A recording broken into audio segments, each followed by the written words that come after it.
A Bíblia fala do Messias, mas quais são as profecias messiânicas? Como uma pessoa pode identificar que realmente foram cumpridas as profecias do Messias?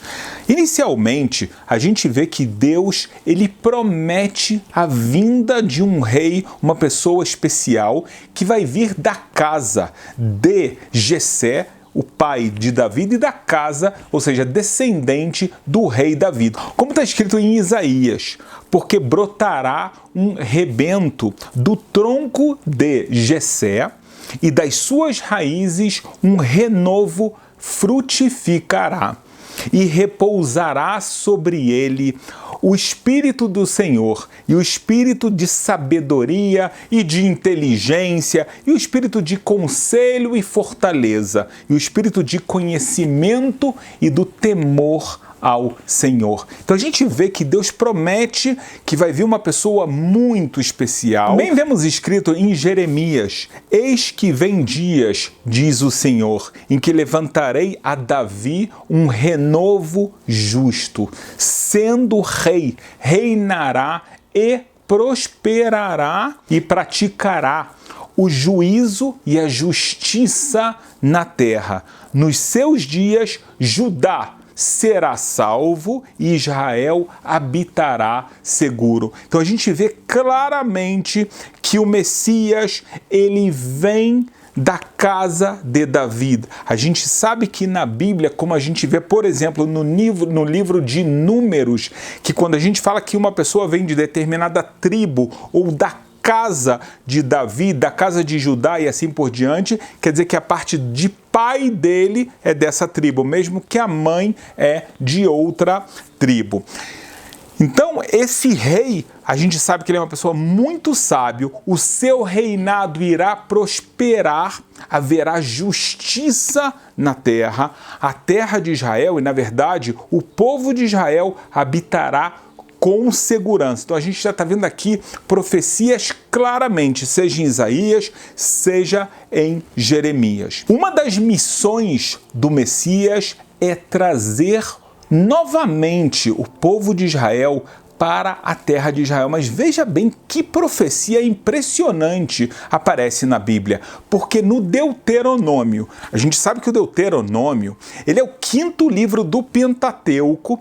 O povo de Israel ainda não entrou na terra de Israel, isso vai acontecer só no livro de Josué, mas Deus já fala pra gente que o povo de Israel, ele irá sofrer uma diáspora, ele irá se afastar por todas as partes do mundo. E Deus, ele promete que ele fará o povo de Israel retornar, mesmo dos lugares mais distantes do mundo, até mesmo espiritualmente, e todos voltarão a viver em Israel. E essa missão que aparece no Deuteronômio será confiada exatamente ao Messias.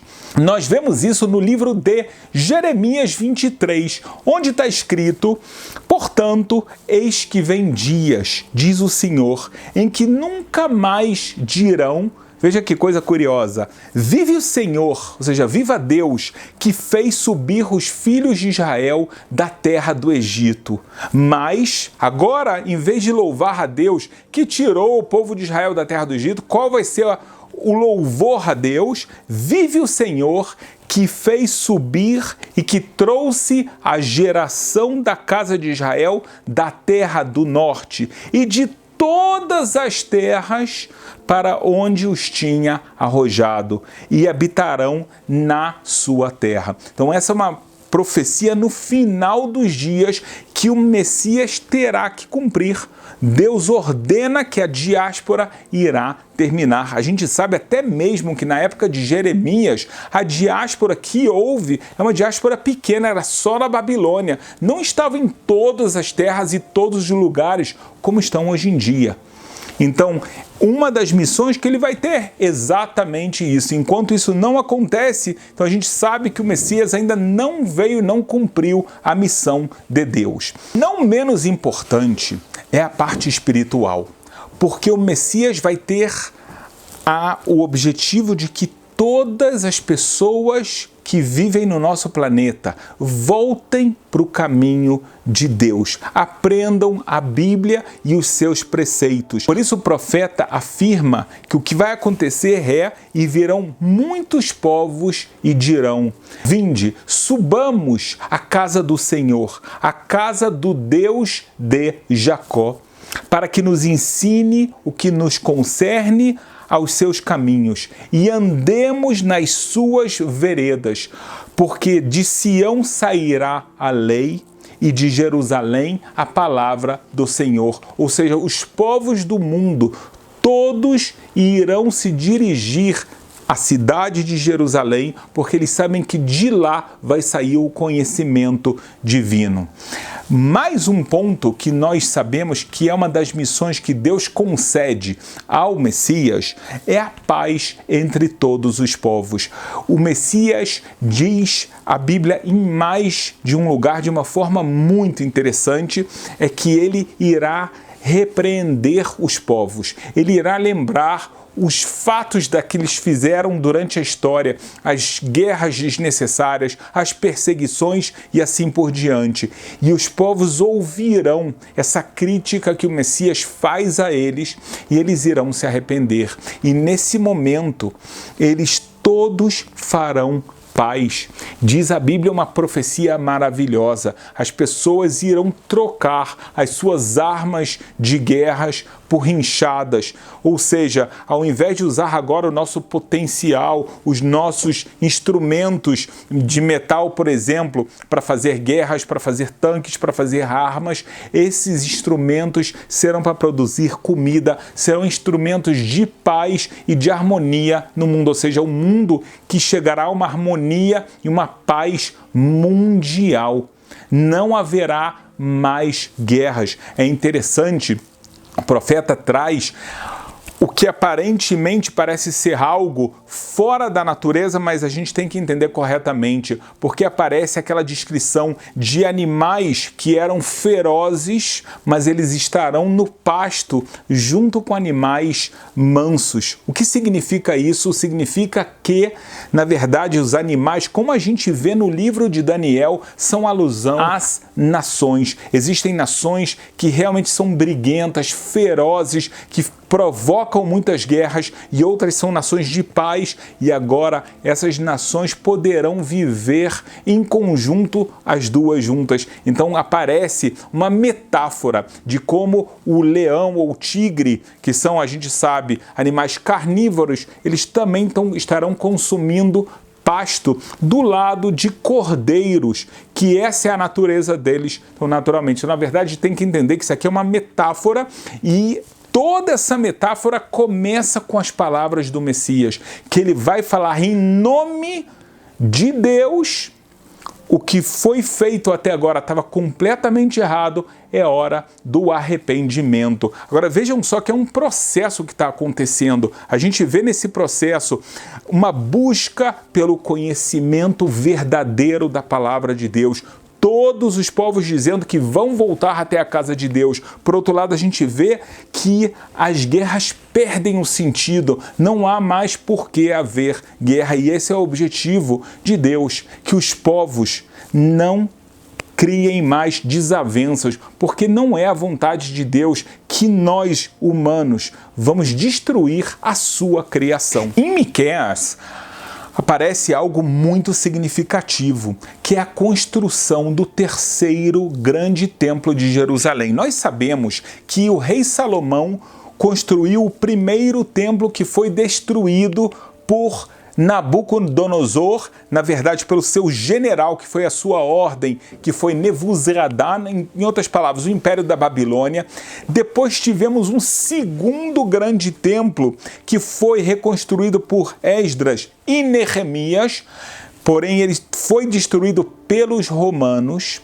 Mas Deus, em Miqueias, existem outros lugares na Bíblia, ordena o Messias da seguinte forma: mas nos últimos dias acontecerá que o monte da casa do Senhor será estabelecido no cume dos montes e se elevará sobre os outeiros, e concorrerão ele os povos. Todos os povos irão querer ir para lá, como nós já falamos, e irão muitas nações e dirão: vinde e subamos até a casa do Senhor, até a casa do Deus de Israel. Então, o grande templo de Jerusalém será restabelecido. A gente vê aqui mais uma profecia que obrigatoriamente tem que acontecer. O Messias também, ele irá ensinar todas as nações do mundo que existe um só Deus. A Bíblia afirma categoricamente: escuta, Israel,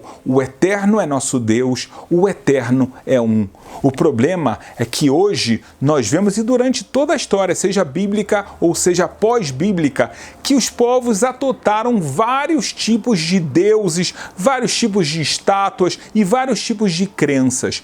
Não é esse o objetivo de Deus. O objetivo de Deus é que não exista mais idolatria no mundo. Então, essa missão de ensinar isso ao mundo, ela é fundamental no mundo. E é por isso que está escrito em Sofonias 3, porque então darei lábios puros aos povos, para que todos invoquem o nome do Senhor, para que o sirvam com um mesmo espírito. E de uma forma ainda mais clara, a gente vê em Zacarias 14, onde está escrito: e o Senhor será rei sobre toda a terra. Naquele dia, um será o Senhor e um será o seu nome.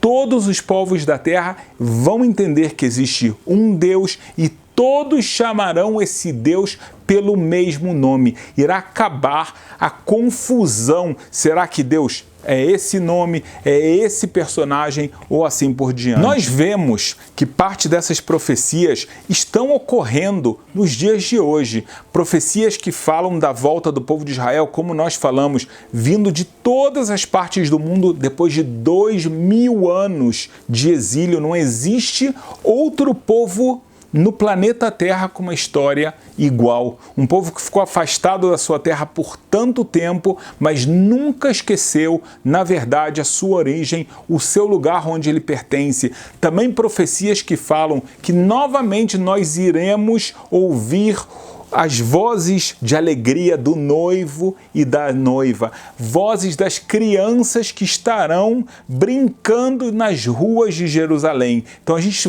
começa a ver as profecias bíblicas acontecendo. A gente entende que a vinda do Messias é eminente, e é eminente porque esse é o objetivo de Deus: trazer um rei com imensa sabedoria, um rei com uma imensa capacidade de fazer o mundo todo aprender que existe um Deus, existem os preceitos que ele dá para toda a humanidade, cada um aquilo que concerne a ele, e ele ensinará isso a todos os povos, levando esse mundo a uma perfeição, a uma paz de espírito, em um lugar onde a presença de Deus pode novamente se manifestar de uma forma muito intensa.